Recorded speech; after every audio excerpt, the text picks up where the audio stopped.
Habari zenu wapenzi wa Uislamu. Karibu tena kwenye channel ya Fuswilat TV. Leo tutaingia katika mada ya kusisimua sana kuhusu miujiza ya Nabii Muhammad kuhusu utabiri wa utawala wa dola ya Kirumi. Ni hadithi ya ajabu ambayo imethibitishwa kupitia aya za Quran pamoja na hadith za Mtume Muhammad SAW. Kabla hatujaendelea, tafadhali subscribe channel yetu ili usikose video zetu za elimu na maarifa. Utangulizi wa utabiri katika sura ya Al-Rum, aya za 2 hadi 4, tunapata utabiri wa kipekee kutoka kwa Mwenyezi Mungu. Aya hizi zinaelezea matukio ambayo yalitokea katika historia ya dola ya Kirumi. Kwa maneno rahisi, Qur'an inasema, Al-Rum walishindwa katika ardhi iliyo karibu, lakini baada ya kushindwa, hawataacha kuwa wakiwa wanyenyekevu, bali ndani ya muda mfupi watalipuka na kushinda. Hakikisha kuelewa kwamba maneno haya yanawakilisha maana ya kina na ya kipekee yaliyotolewa na Mwenyezi Mungu, ambayo yamekuwa chanzo cha imani na matumaini kwa Waislamu duniani. Utangulizi huu unaonyesha jinsi Mwenyezi Mungu alivyoweza kupanga matukio ya dunia, ambapo hata baada ya shangwe na kukata tamaa, hatimaye ushawishi na nguvu za dola ya Kirumi ziligeuka kuwa ushindi.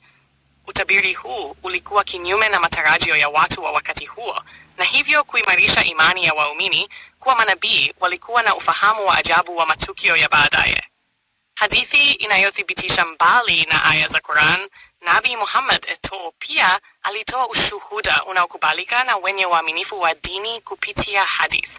Katika hadithi moja maarufu, kama ilivyorekodiwa katika Ghaja ya Tirmidhi, Mtume alitoa taarifa ya ushirikiano wa matukio haya.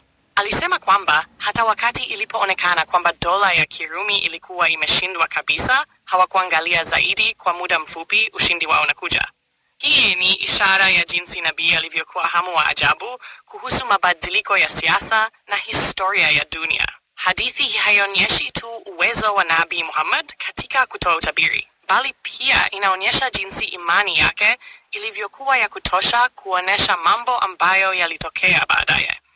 Wakati mataifa yalionekana kupoteza nguzo zao, utabiri huo ulikuwa ushahidi wa kuwepo kwa nguvu isiyoweza kufafanuliwa na binadamu, nguvu ya Mwenyezi Mungu. Maana ya utabiri na umuhimu wake, miujiza ya utabiri huu inatoa funzo kubwa kwetu, kwamba mambo ya dunia hayawezi kudhibitiwa na mikono ya wanadamu tu. Kuna mpangilio wa juu unaoongoza mambo yote, na miujiza kama hii inatufundisha kuwa mambo yote ni katika mikono ya Mwenyezi Mungu. Ni muhimu kutambua kwamba wakati wa kushindwa kwa dola ya Kirumi ulileta hisia za kukata tamaa kwa wengi, utabiri wa Nabii Muhammad ulikuwa chanzo cha matumaini. Imekuwa ushahidi wa ukweli wa Uislamu kwamba Uislamu hauko tu kwenye mambo ya kiroho, bali pia umejaa hekima ya dunia. Katika matukio haya, tunapata somo la uvumilivu, imani na kutegemea Mwenyezi Mungu hata wakati hali inaonekana kuwa mbaya. Hadithi na aya hizi zinaonyesha kuwa kama tunavyoendelea kumwamini Mwenyezi Mungu na mafundisho ya Nabii Muhammad, hatuwezi kushindwa hata katika nyakati ngumu. Wapendwa, ukithamini maarifa haya ya kipekee na unavyopendezwa na historia ya utabiri huu wa dola ya Kirumi, hakikisha unaweka alama ya subscribe hapa na katikati ya video.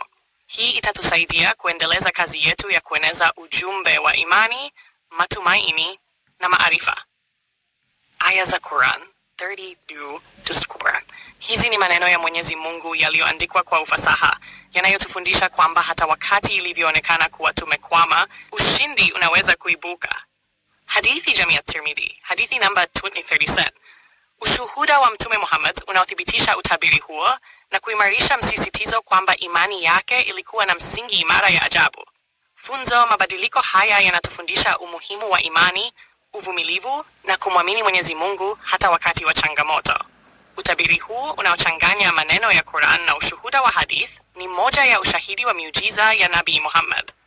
Inatufunza kuwa historia ya dunia imeandaliwa na mpangilio wa kipekee unaoonyesha uangalifu wa Mwenyezi Mungu kwa kila kiumbe. Kwa hayo yote, tunatakiwa kukumbuka umuhimu wa kuendelea kujifunza na kufahamu mafundisho haya ya thamani. Mwisho, ningependa kuwashukuru sana kwa kutazama video hii. Kama umependa na unataka kujua zaidi kuhusu miujiza na utabiri uliotajwa, tafadhali subscribe channel ya Fuswilat TV, gawana video hii na marafiki zako, na uendelee kutufuata kwa video nyingine zinazovutia zaidi. Asanteni sana na Mungu awabariki.